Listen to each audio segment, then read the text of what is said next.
Hello friends, welcome you all. आज मैं आपके लिए जो वीडियो दिखा रहा हूँ, देखिए बात करने वाले हैं एक छोटे से स्टॉक की जिसका प्राइस 22-23 रुपए के आसपास, एक छुपा हुआ स्टॉक मैं कहूँगा, लेकिन जीरो डेट की कंपनी, उधार कुछ भी नहीं, लेकिन कुछ बड़े वॉल्यूम्स देखने को मिले हैं, इसीलिए ये स्टॉक रडार में आया है। तो चलिए देखते हैं, एक बड़े टाइम फ्रेम की साइकिल को समझेंगे, साथ में इन बड़े वॉल्यूम्स को देखेंगे, जीरो डेट को देखेंगे और इस छोटे स्टॉक्स के प्राइस सेक्शन को समझने की और रिवेन्यू प्रॉफिट को भी देखने की कोशिश करेंगे। और आगे बढ़ने से पहले मैं आपको बता दूं, अगर आपने अब तक चैनल को सब्सक्राइब नहीं किया तो जल्दी से सब्सक्राइब कर लें, बेल आइकन को प्रेस कर लें, जिससे आपको नोटिफिकेशन आती रहेगी। और प्राइस सेक्शन सीखने के लिए आप ज्वाइन कर सकते हो मेंबरशिप ज्वाइन बटन पर क्लिक करके।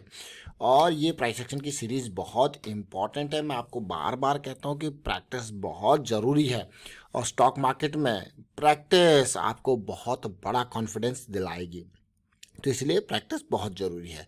Weekend exercise, regular exercise, Saturday Sunday जब भी आपको मिलता है तो वीकेंड एक्सरसाइज ज़रूर करें। और कैसे करनी है, क्या करनी है, किस तरीके से स्टॉक्स उठाने हैं, कौन से स्टॉक्स के साथ एक्सरसाइज करनी है, वो आपको ऑलरेडी ये प्राइस एक्शन सीरीज़ में समझा रखा है। साथ में स्टॉक कैसे स्कैन करना है, फिल्टर कैसे करना है, किस तरीके से 2000 स्टॉक को आप कम करके उसको 200-300 स्टॉक पे आप अपनी एनालिसिस कर सकते हो, वो सारी चीज़ें यहाँ पे how to scan, how to filter stocks में आपको समझा रखा है। इसको देखें, समझें, सीखें, प्रैक्टिस जरूर करें।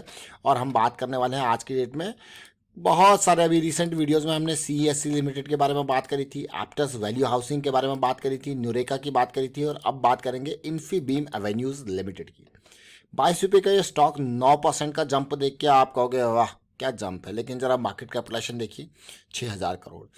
आप इसका उधार देखिए, जीरो डेट, रेवेन्यू बढ़ता हुआ आपको देखिए, पिछले 2022 में 1200-1300 करोड़ का था, जो कि 2000 करोड़ हो गया। अभी देखियो 2600 करोड़ का रेवेन्यू आपको देखने को मिल रहा है।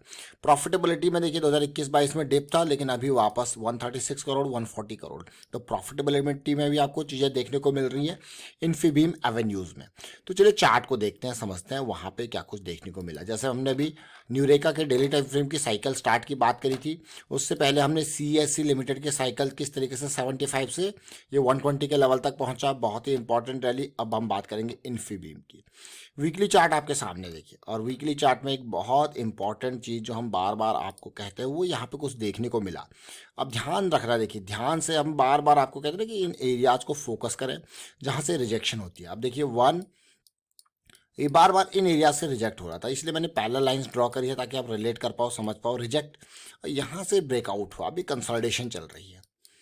तो ऐसे स्टॉक्स जब भी होते हैं तो हमको बार बार एक चीज़ कहते हैं कि भाई स्टॉक छोटा हो या बड़ा हो, ब्रेकआउट के बाद कंसोलिडेशन हमारे लिए इंपॉर्टेंट हो जाता है। और ब्रेकआउट जिस वॉल्यूम के साथ होता है तो वो स्टॉक और भी ज़्यादा इंपॉर्टेंट हो जाता है। तो अभी रिसेंट जो वॉल्यूम बना है इस ब्रेकआउट के लिए वो बहुत ही बेहतरीन तरीके से, तो इसीलिए जो बहुत ही टाइम पहले से देखिए धीरे धीरे कुछ कुछ एक्टिविटी थी, बट वो वॉल्यूम्स नहीं थे जो अब देख रहे हैं। In comparison to these volumes सब कुछ गायब सा देखने को मिल रहा था इस पूरी करेक्शन के दौरान।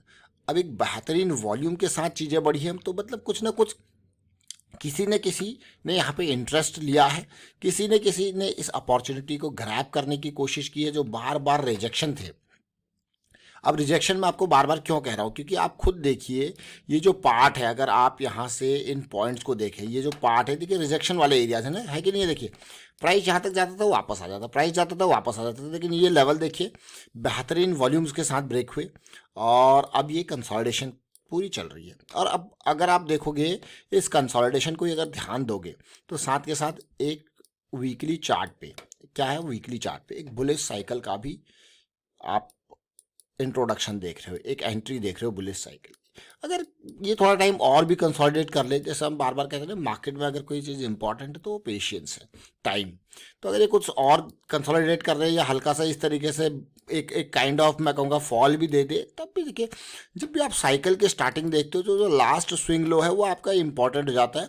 एक स्टॉप लॉस, ये स्विंग लोज ये इंपॉर्टेंट हो जाते हैं। तो जब भी साइकिल इस तरीके से स्टार्ट हो रही होती है तो थोड़ा सा डीप रिस्क के साथ जब हम जाते हैं, थोड़ा सा स्पेस देते हैं अपनी अपॉर्चुनिटीज़ को, अपनी इन्वेस्टमेंट को, तो आपको इसको अब आपको क्या आपको मौका मिलता है होल्ड करने का। लेकिन अगर आप ज़्यादा स्पेस यहाँ पे दोगे तो डेफिनेटली आपको लगेगा यार बड़ा लॉस हो सकता है। लेकिन बड़े लॉस को अवॉइड करने के लिए हम कहते हैं कि वहाँ पे आपको पोजीशन के साइज को कम करना पड़ेगा ताकि आपको बड़ा लॉस दिखे नहीं। अगर बड़ा लॉस नहीं दिखेगा तभी आप उस चीज़ में होल्ड कर सकते हो। बड़ा लॉस कैसे नहीं दिखेगा, ताकि आप यहाँ पे पोजीशन साइज कंट्रोल में रहेगा तो आपको बड़ा लॉस नहीं दिखेगा। इसीलिए हमेशा जब भी आपको दिखेगी रिस्क थोड़ा सा आपको स्टॉप लॉस आपका थोड़ा दूर है तो पोजीशन साइज के साथ वो मैनेज हो सकता है। पोजीशन साइज को कम करके वहाँ पे चीज़ें आप होल्ड कर सकते हो। अदरवाइज होता क्या है कि जब वो लॉस दिखने लग जाता है ना, वो भी एक साइकोलॉजिकल इम्पैक्ट करता है और जो कि आपको चीज़ों को आपको कहेगा निकलो भाई यहाँ से।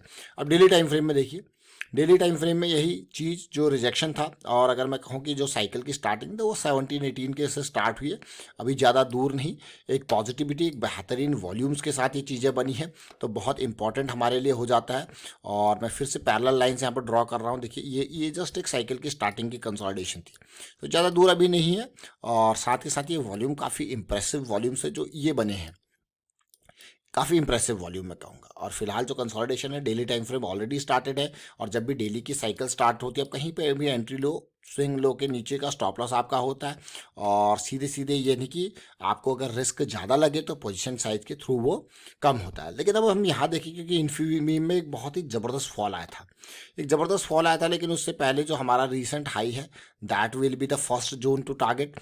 देन उसके बाद जहाँ से बड़ा फॉल स्टार्ट होता, अगर आप देखो ये फॉल आया फिर वापस गया, यानी कि ये लेवल, तो 22 के लेवल से ये लेवल हमारे लिए इंपॉर्टेंट हो जाता है। फिर आगे की कहानी आगे जाएगी। अब 22 के लेवल से 50 का लेवल अगर देखा जाए तो कितना परसेंट बैठ रहा है देखिए, ये ऑलमोस्ट देखो जहाँ से फॉल स्टार्ट हुआ था 126% का है, 130 मतलब 120 से 130% के आसपास इसमें बीच में है।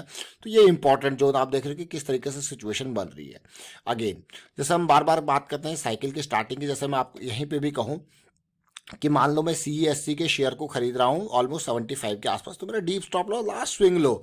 और अगर अगर आपका जो पॉइंट है, पॉइंट से मेरा मतलब है कि अगर आपको ऐसा लग रहा है कि आप जो है इस स्टॉप में यहाँ पे ये पॉइंट रिस्क जो है वो ज़्यादा हो रहा है, तो पोजीशन साइज कंट्रोल करके इसको मैनेज किया जाता है। और CESC का आप देख सकते हो, हमने रिसेंटली भी चर्चा की थी कि कैसे प्राइस जो अभी 120 का आप देख रहे हो, तो ये बिल्कुल जड़ पे जुलाई 10 को कैसे ये स्टॉक रडार में आया था। 75 का लेवल था, 62 का स्टॉप लॉस, 100 का पहला टारगेट, दूसरा 120 के आसपास का, और बेहतरीन मूव इसने दिया और चीज़ें आपके सामने अनफोल्ड होती हुई आपको देखने को मिली। लेकिन ये सारी चीज़ों का जड़ जो है वो प्राइस एक्शन का बेसिक्स है।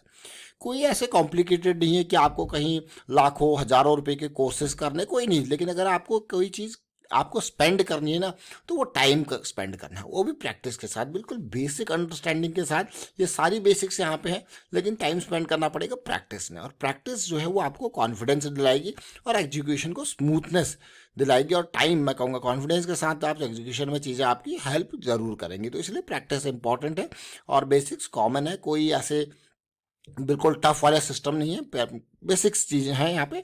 और इसीलिए प्राइस एक्शन की सीरीज आपके लिए, आप इसको ज्वाइन कीजिए, देखिए, सीखिए।